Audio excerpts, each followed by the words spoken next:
আজকে আমরা আপনাদের নিয়ে চলেছি একদিনের মায়াপুর ভ্রমণে, যেখানে নদীর তীরে রয়েছে এক শান্তিপূর্ণ জনপদ, যেখানকার প্রাকৃতিক সৌন্দর্য আপনাকে মুগ্ধ করবেই। চলুন দেখে আসি এই অনন্য স্থানটিকে একেবারে কাছ থেকে। হাওড়া থেকে কাটোয়া লোকালে যেতে হবে নবদ্বীপ ধাম স্টেশনে। সকালের দিকেই ট্রেন আছে, সকাল 5:30, তারপর আবার 8টা, তারপর আবার 2 ঘন্টা পর 10টা। আমরা 8টায় নির্বাচন করেছিলাম, কারণ ঠিকঠাক টাইমে পৌঁছলে তবেই সুন্দরভাবে দিনটা কাটানো যাবে। চলে এলাম নবদ্বীপ ধাম স্টেশনে। আমরা নেমেছি 3 নম্বর প্ল্যাটফর্মে। আমাদের যেতে হবে 1 নম্বর প্ল্যাটফর্মে। ওখান থেকে বাইরে বেরিয়ে আমরা টোটো ধরব। সামনে এগিয়ে দেখতে পেলাম এসকেলেটর, এটা চেপেই আমরা 1 নম্বর প্ল্যাটফর্মের দিকে চলেছি। স্টেশন থেকে বেরিয়ে আপনারা দেখতে পাবেন প্রচুর টোটো দাঁড়িয়ে রয়েছে, যেগুলোর মাধ্যমে আপনারা যেতে পারবেন নবদ্বীপ ধাম খেয়াপাড়াপাড়ের ঘাটে। চলে এলাম নবদ্বীপ ধাম ঘাটে। এখান থেকে খেয়াপাড়াপাড় হয়ে আমাদের যেতে হবে ওপারে। বাঁদিকে এই যে মিষ্টির দোকানটা দেখতে পাচ্ছেন, এখানকার দই খুব বিখ্যাত। নবদ্বীপের লাল দই যারা খেয়েছেন তারা জীবনে কোনোদিনও ভুলবেন না। আর এখানকার দই মানে ও গুণে খুবই ভালো।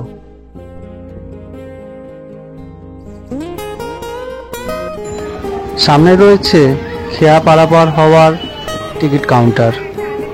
এখান থেকে টিকিট কেটে এগিয়ে চলেছি সামনে ঘাটের দিকে, যেখান থেকে বোটে করে আমরা পারাপার হয়ে ওপারে যাব মায়াপুরে।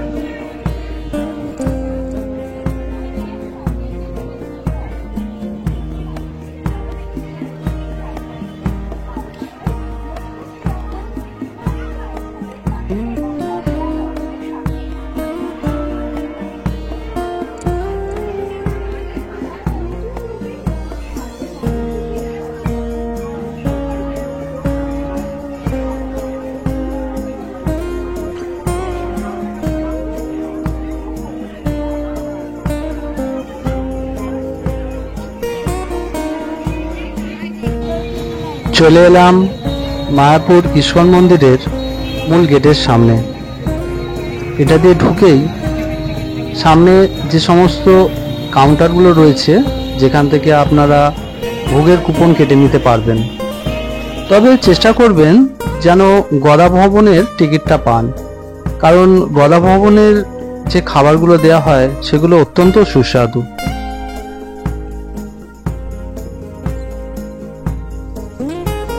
বাঁদিকের এই চালাঘরে অষ্টপ্রহর হরিনাম সংকীর্তন হচ্ছে, তারই আওয়াজে আকাশ বাতাস মুখরিত।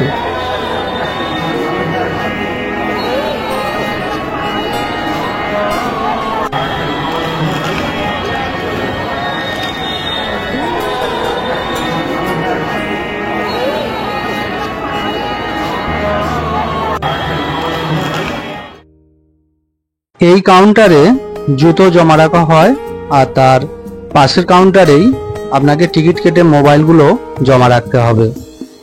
এরা টিকিট নেয় 5 টাকা করে মোবাইল জমা রাখার জন্য। আর জুতো রাখার জন্য কোনো রকম টিকিট দেয় না, তবে ডোনেশন হিসেবে আপনারা কিছু দিতে পারেন।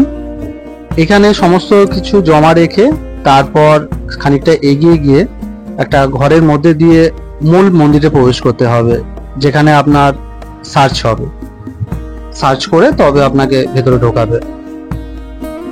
মন্দিরের ভিতরে আপনারা দেখে নিতে পারবেন শ্রী গৌরাঙ্গের মূর্তি, রাধাকৃষ্ণের যুগল মূর্তি, এছাড়াও রয়েছে নৃসিংহদেবের মূর্তি।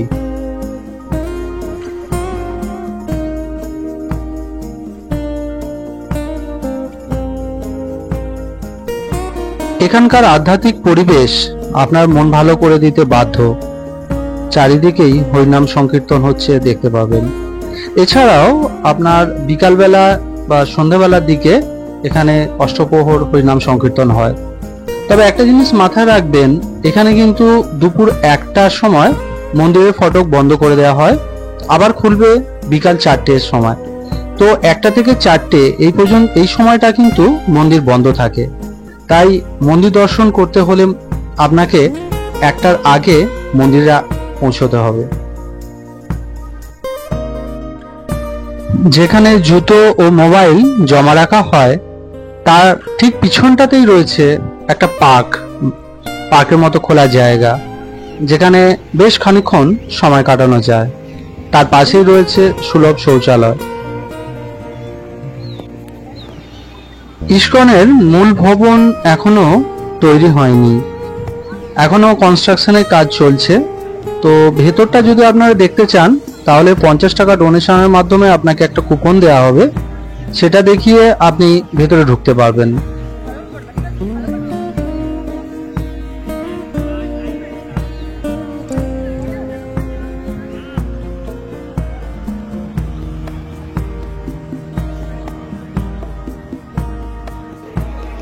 দুপুর 1টা বেজে গেছে, তাই মন্দিরের দ্বার বন্ধ হয়ে গেছে। এই সময় আমরা গদা ভবনের সামনে খাবারের লাইনে এসে দাঁড়িয়েছি, যেখান থেকে আমরা কুপনের মাধ্যমে ভোগ নেব।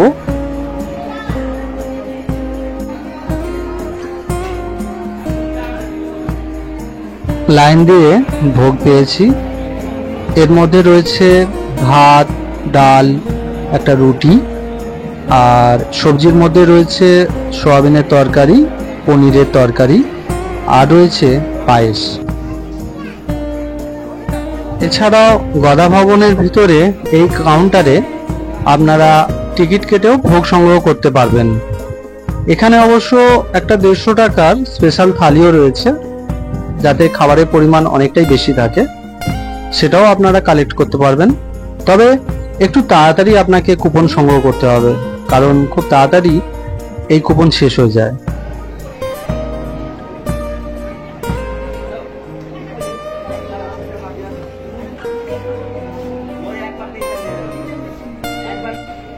গদা ভবনের খাবারের জায়গা থেকে বেরিয়ে কিছুটা দূরে গেলেই আপনারা এই ঠান্ডা পানীয় জলের জায়গাটা দেখতে পাবেন।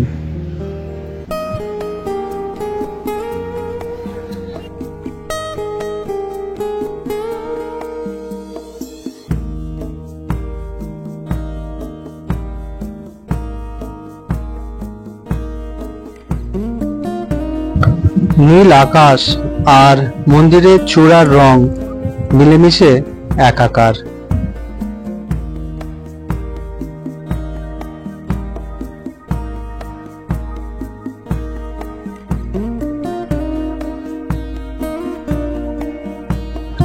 ইস্কনের নবনির্মিত মন্দিরটির পাশেই রয়েছে শ্রীল প্রভুপাদের পুষ্প সমাধি মন্দির, কিন্তু দুপুর 1টা থেকে 4টে পর্যন্ত এই মন্দির বন্ধ থাকে।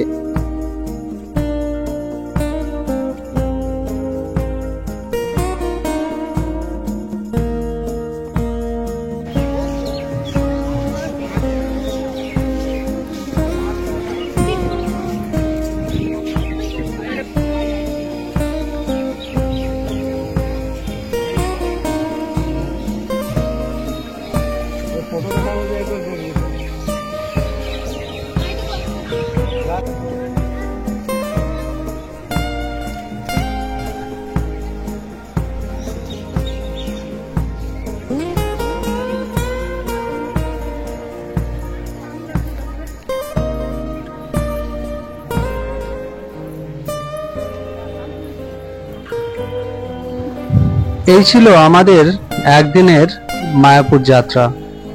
ভিডিওটি ভালো লাগলে অবশ্যই লাইক, কমেন্ট ও সাবস্ক্রাইব করে পাশে থাকবেন। আবার দেখা হবে আগামী পর্বে নতুন ভিডিওর সাথে। নমস্কার।